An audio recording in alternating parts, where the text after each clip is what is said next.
I've been playing games for about as young as I can possibly remember.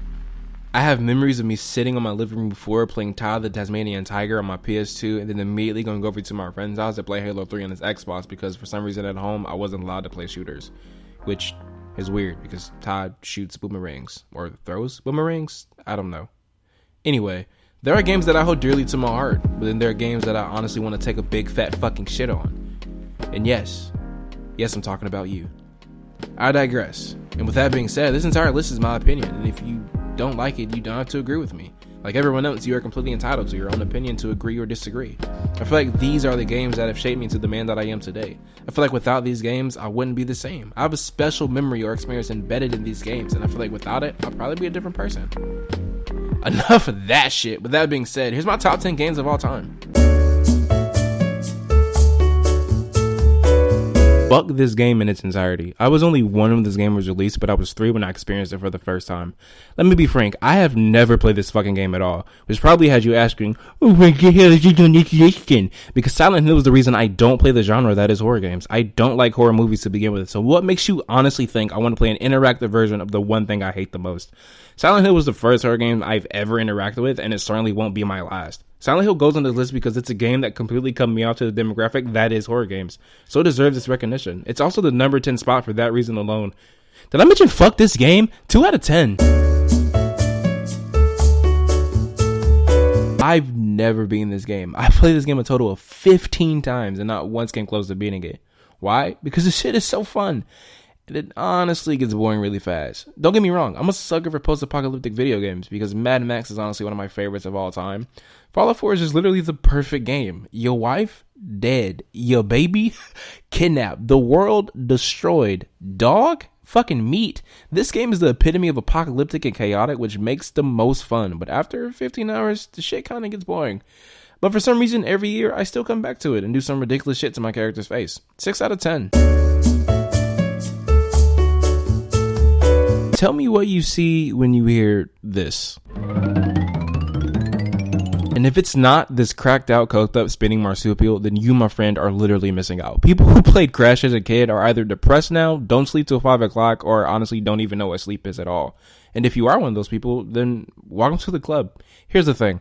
Nintendo had Mario, and Sega had Sonic, which left PlayStation kind of alone in the platform genre. Well, at least in terms of icons. So what Naughty Dog did was give Indiana Jones a run for his fucking money, because they did something he wished he could do, and that's be a fucking Bandicoot. 5 out of 10.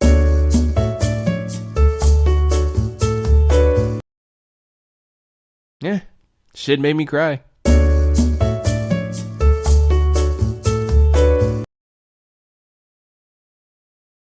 Oh my god. Sam? Oh no. Sam? Henry? Henry, stay there. Henry? What have you done? I'm gonna get that gun from you, okay? Oh, okay, easy. It's your fault. This is nobody's fault, Henry. It's all your fault. Henry! Henry, no! This shit really made me cry. This game is fucking hard. I don't know what drug 70-year-old me was taking, but I remember solely beating this game twice as a kid. I'm currently 20, and I can't even beat the second boss. On my mama, fuck this guy. But anyway, this game is really fun. This game introduced me to the concept that is boss fights, and I love it. It's still a hack and slash, but there's a certain finesse you have to pull off combos, which for some reason now that I'm older is the most difficult thing to do. 7 out of 10. Before Square Enix made shitty games like this, and whatever the fuck these are, I mean, the first one isn't bad, but the other two are basically just we do not speak of. Square Enix did something every single game dev team were doing at the time, which was making Final Fantasy / Kingdom Hearts clones. Surprisingly, this was one of the good ones that came out of that era. The characters being memorable as hell, the combat being alright, and this beautiful monstrosity. I mean, if Devil May Cry introduced me to boss fights, then this introduced me to Dark Souls level difficulty, because fuck this guy and everything he represents. 7 out of 10. Tekken 4 is the first fighting game I have ever played, and if it wasn't for Tekken 4, I probably wouldn't have the love for fighting games as I do now. Everything about this game is literally perfect. The fighting, the voice acting, the stages, the fucking soundtrack. On God, I'm not a sucker for video game soundtracks at all. So believe me when I say Tekken 4 soundtrack is just the... How about you just listen and watch me dance?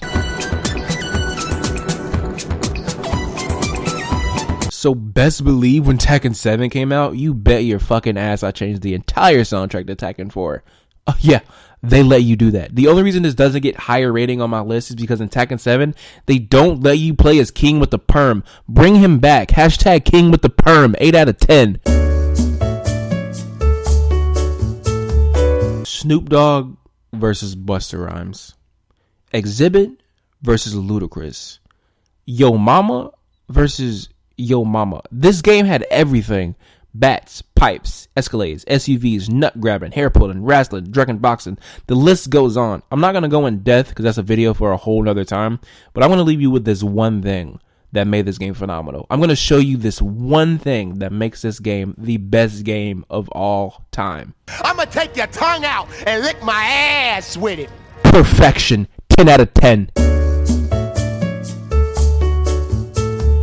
Everybody's favorite game is different. I think that's what makes video games great. For some, it's The Last of Us. For a few, it's Final Fantasy. I mean, hey, it might even be Dark Souls.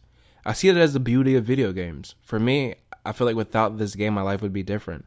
I feel like this game made me into the man that I am today because of how much value it holds.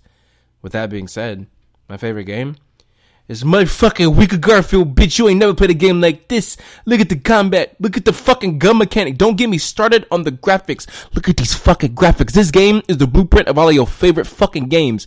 Dark Souls, bitch. Weaker Garfield. Cyberpunk, ha. Weaker Garfield, bitch. You thought Red Dead was immersive? Throw that shit in the trash, bitch. Weaker Garfield. Everything you wish your game did, Weaker Garfield already did it and made that game its bitch. 10 out of motherfucking 10. Dolce and Gabbana, Fendi and Adana, Karen, they be sharing all their money, got me wearing fly.